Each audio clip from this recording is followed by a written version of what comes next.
Hi, good afternoon everyone. It's great to be here. I'm Rich Shaw. I'm the Commercial and Sustainability Lead at PDM. We're based up in the north of England, but we are actually Medilink Midlands members. We're primarily a design and innovation consultancy, but sustainability, really the link to unlocking the opportunity within sustainability lies within design and innovation. So I'm a product designer, industrial designer, and product manager by background, so very much coming at this from a commercial angle, and have a passion for sustainability. So for over the last probably 2 years, we've really been pushing into this innovate zero as kind of our value proposition. It's all about unlocking that opportunity, reaching net zero through innovation. Ultimately, the way we do that, or the way we can convince the SLT that this is a really good idea, is by reducing carbon and reducing costs at the same time. As we all know, really well, healthcare's got a huge emissions problem. 4 to 5% of global emissions actually come from the healthcare sector. Now, don't have a monitor on down here, but I'm pretty sure aviation, for comparison, is about 2 to 3% of global emissions. Ocean freight was about 2%, so you could almost add those two together and you're still getting close to where healthcare is. This illustration, or this art piece really, by Maria Koch, she's a European artist who'd undergone surgery and was absolutely shocked to find out that 60% of the devices used in her procedure were single use and would be discarded. So rather than all go to incineration there and then, she said, could I have those? I've got an idea for a piece to make a statement about this. And this is where it all ends up, as we know, the bags and bags of clinical waste, which is predominantly sent for incineration, causing huge amounts of emissions for the NHS and incurring an awful lot of cost. So what are the NHS doing about this? Well, they've got their net zero roadmap, which is something that all the suppliers to the NHS are coming into scope of. So at the moment, 2023-24, there's this requirement come in for a carbon reduction plan. I'll talk more on that in a moment. But as we look a little bit further down the road, 2027, what happens is more of the emissions within the greenhouse gas reporting standards come into scope. So you need to look more broadly into your supply chain and report on those emissions. And then in 2028, we've got individual product carbon footprinting coming in. Now we're yet to see exactly how this is going to pan out, what exactly the standards and protocols that we're using are, but it gives us a really strong indication of where things are going, and that by having lower carbon products, you've got the opportunity to be a preferred supplier. It's not just the NHS looking at this. We sometimes hear, if it's just the NHS, I'll just focus on the US market. Everyone's looking at the NHS and they're all looking to adopt something similar, and at the moment there's about 80 healthcare providers worldwide doing something similar. Why be sustainable? This is something that kind of crops up more often than you'd think, and one way to look at it is in terms of what's the business opportunity and where are your motivations. So you can have the most incredible motivations in the world, but you might actually not really be adding value to the business. So we've kind of got to be really conscious of where we position ourselves. So triggers might be things like, well, regulations. There's the UK REACH, there's the waste in electrical goods, there's extended producer responsibilities. All of these sustainability orientated regulations creeping in, which in time we're all going to have to respond to. But they're going to have very kind of limited competitive differentiation. Likewise, risk, huge amounts of risk creeping in at different times. We know during COVID there was huge risks in supply chain, but again, very little opportunity for you to differentiate yourself. Following requirements, so requirements like the NHS's net zero mandate, you can respond to that, but again, all you're really doing is protecting your business. This isn't unlocking new opportunities. So it's really over in this quadrant. Revenue. If we can improve our products, make them more sustainable, we can actually unlock more revenue and boost reputation in the process. So we can become really well known, or your brand, your company, being incredibly well known and recognised for being more sustainable, and then being a preferred supplier, again, unlocking business opportunity. And if you're incredibly sustainably minded and very passionate about it, you might just want to do this out of a sense of responsibility. It's the right thing to do. But without positioning it correctly, you could end up in this kind of limited business value position. There were a couple of more I thought of while I was sat there, and retention and recruitment are other great R's that fall into the business opportunity. We know that increasingly the new workforce coming out of universities, they're incredibly motivated by this, and they look for companies who are aligned, who have a robust net zero plan. So that's the quadrant we really need to be focusing on. A quick show of hands, you're still awake. Who knows about scope 1, 2 and 3? Okay, not bad, not bad. One or two colleagues put their hands up, which is reassuring. They do listen to me. So the way I like to break them down very, very quickly, because I know we're short for time, scope 1 is essentially things you burn. So your company vehicles burning fuel, your gas boiler in the office burning fuel. Those are your scope 1 emissions, directly in your control. Scope 2 is the bought emissions, things outside of your direct control, but things you can influence. You choose who you purchase that energy from. And then scope 3 is beyond, so everything beyond that. And that typically breaks down into upstream and downstream. There's lots of activities, which I can't really go into now, but all I'll highlight is these are the 5 the NHS are currently interested in. But it's this one over here that we all really need to be aware of. Purchased goods and services, as we can see, can be as much as 70-80% total company emissions. So it can be overwhelming. Where do we start with this? There isn't really a set roadmap to achieving this. So we came up with the Plan to Zero, Innovate, Zero, Design to Zero. It's kind of a 3-step approach. So Plan to Zero, I'll skip through this quite quickly, but it's all about putting this CRP in place, getting a handle on your emissions, understanding where you are as an organisation, where are your hotspots. So we'll do the scope 1 and 2 carbon footprint. We'll then look at scope 3 and all of scope 3 as a screening exercise, which is low in accuracy, but very cost effective and quick to do, and gives you the opportunity to focus on where your emissions really are as an organisation. And then we build in the strategy around that. So what can we do in the short term, those quick wins, and what are those longer term, bigger impact projects we need to be looking at? So we've done quite a few of these CRPs now, and when we follow the NHS standard and we look at the 5 categories they currently want, usually get a pie chart a bit like this. But when we factor in all of scope 3, the pie chart suddenly jumps, and we're kind of faced with this huge wedge, which is scope 3. So if you're thinking, I've got solar panels on the roof, my company cars are all EVs now, we've switched out the LED light bulbs, you're probably only addressing that tiny little slither up there. Well, you are only addressing that slither up there. So there's an awful lot to go at. So where is the business opportunity? Well, when you do carbon accounting, you'll realise every invoice you pay has a carbon cost to it. So if we can bring down our costs, financial costs, we can bring down our carbon costs at the same time. And so we can unlock that opportunity, increase profitability. If I'm to break down that scope 3 a little bit further, just typically how we see this turning out.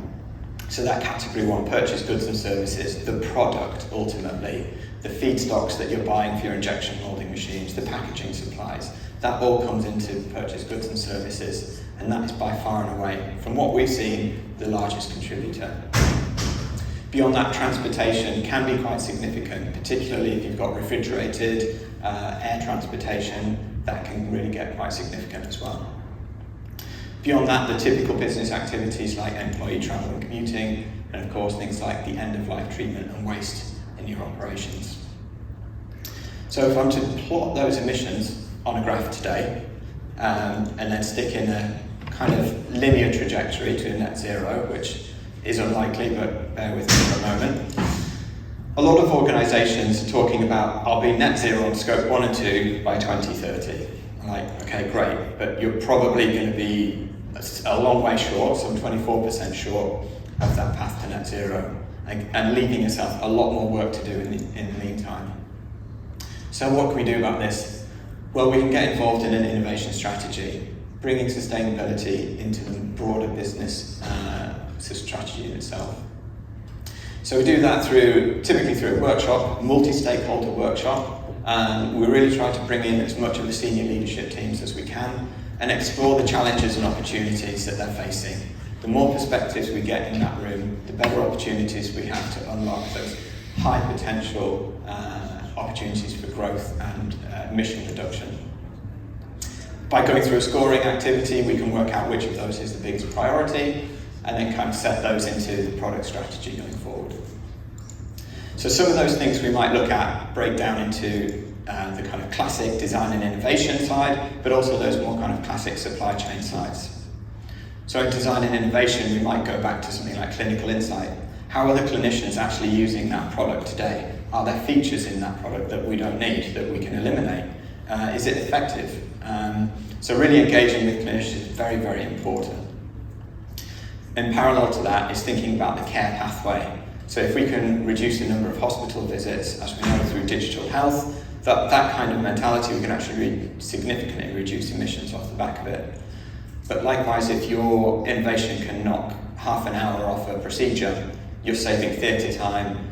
Running a theatre is incredibly emission intensive, so you can save emissions that way as well. So thinking beyond the product. Materials is a great one, and there's huge advancements in more sustainable materials. I know we're going to hear from Olivia a little bit later, but there's some incredible innovations coming to the market. The only caveat to this is, I'd say, where these need to be built into your strategy. I wouldn't necessarily put them into a quick win at the moment. With the regulatory implications, particularly with more exotic materials, we need to be quite strategic about where and how we start to implement them. What can we do in the short term? Well, something like lightweighting, right? If we can strip the weight out of something, we can remove plastic, we can remove material, we can remove weight, emissions, and cost all at the same time. Modular design, trying to standardize some of those internals is a great strategy. Looking at the packaging, a lot of packaging for our devices out there. We've taken an off-the-shelf pouch, it's probably bigger than we need. Things might be double bagged, do they need to be double bagged? You can kind of go on and on at this, but that's kind of the low-hanging fruit. Over on the supply chain side, thinking about things like space optimization, taking up less space in warehousing, in shipping containers. Wherever we can, look to ensure the ease of sterilisation. If we can get more into a sterilisation chamber, great. If it comes through sterilised first time, even better. Obviously trying to use sea freight wherever we can and remove air freight significantly more impactful than sea freight. So wherever we can, make that switch. And what advanced manufacturing techniques have emerged now? We know that additive manufacturing has come a heck of a long way in recent years, particularly for those devices which might have been on the market 20, 30 years even. If we were to now maybe onshore them and unlock these kind of advanced automation processes that we have now for manufacturing, can we actually bring down the cost of that product, bring it back onshore and build some supply chain resilience and reduce emissions at the same time? They all sound like good wins to me. And ultimately it's about this bridge between supply chain and innovation design where we can find this circular economy. It's the sweet spot, almost the holy grail to unlock emissions reductions. Sometimes we get asked, well, why is this a matter for designers? It's because at the design stage, you're locking in essentially 80% of that product's environmental impact is being determined. If you're choosing the materials, you're choosing where you manufacture it, you're choosing how it's assembled. All of these things embody carbon into that product. And if you haven't thought about designing for end of life, the only option for that product might be incineration. If you'd actually designed it to be disassembled, then you've just enabled recycling of that product, which is far better. So one way we look at this, or unlocking the circular economy, I should say, is through the value hill. I'll skip through this because there's some juicy bits to come, but in essence, in a linear economy, you extract materials from the earth, turn them into useful feedstocks, produce components, assemble components into a product, and at that point, you've reached the maximum value you're ever going to get for that product. And in a linear economy, it then immediately starts to lose value. A single-use device goes straight away into the bin. Concept of the circular economy is to keep that in use at its highest value for as long as possible by primarily reusing it. we keep it with that same user for as long as possible, maintain that value. It might get a little bit beyond that reuse and you need to repair or remanufacture it, but again, you're retaining value. If it gets a little bit more broken down, it needs some broader refurbishment, you can do that. Again, you might then sell it back to a different user. We're seeing this more and more in electronics. If we can't do that, at least let's try and recover some of the materials out of it. We know there's a lot of precious metals, gold, rare earth minerals, things like that, especially in electronic devices, which are getting harder and harder to mine for, so we need to recover them from our devices. And if we can't do anything else, recycle. And sometimes people say, well, recycling, that's sustainable, isn't it? This illustrates that it's actually the last option we really want to be considering. Be okay for time? Okay, we'll whiz through this bit then. So this was a very quick case study where we looked at running a Class 1 medical device through our kind of design zero process. So we started off by baselining the existing product by doing a life cycle analysis on it, found it had a carbon footprint close to 100 kilos of CO2e. We explored some opportunities for circularity, again using some tools which let us quickly toggle what might a refurbished model look like, what might a repair model look like. Understanding the product architecture to make sure we're not burying really complex features deep down into how a product is assembled. And what that does is it gives us the hotspots. It identifies which materials are the problem. Was it the manufacturing? Was it the transportation? Where are those emissions coming from? In this case, we actually found that 80% of the impact was coming out of the material itself. So that was a clear area that we had to identify. The other one was we were looking to servitize this product. So how can we operate products as a service by facilitating access to the internals? So in the design development, we addressed that. So we addressed those hotspots, designed out the emissions, focused on the materials, and optimized this for circularity in mind. So we re-engineered some of these sub-assemblies. Again, the clinical insight led us to believe that some of the features were actually redundant. Clinicians weren't using them. We could immediately scrap a load of tooling, a load of injection moldings which weren't needed anymore. Hopefully you can see this one, but when we repeated the baseline activity, we'd actually cut the carbon footprint down by over a quarter. It was absolutely massive. A 75% reduction in virgin material. Most of that had come from the switch out on the ABS mouldings. And a partial onshoring had also brought down sea freight. We'd halved the sea freight coming from Asia. And ultimately a 19% cost reduction to the landed product cost. So hopefully that helps to illustrate this opportunity of reduce emissions and reduce costs. Thank you very much. Thank you. Wow. We are pressed for time, but is there an urgent question for Rich before we let him go? Or if you're lurking... We've got a stand just outside. There's a stand, you can go for your questions. Thank you so much, Rich Shaw. Thank you.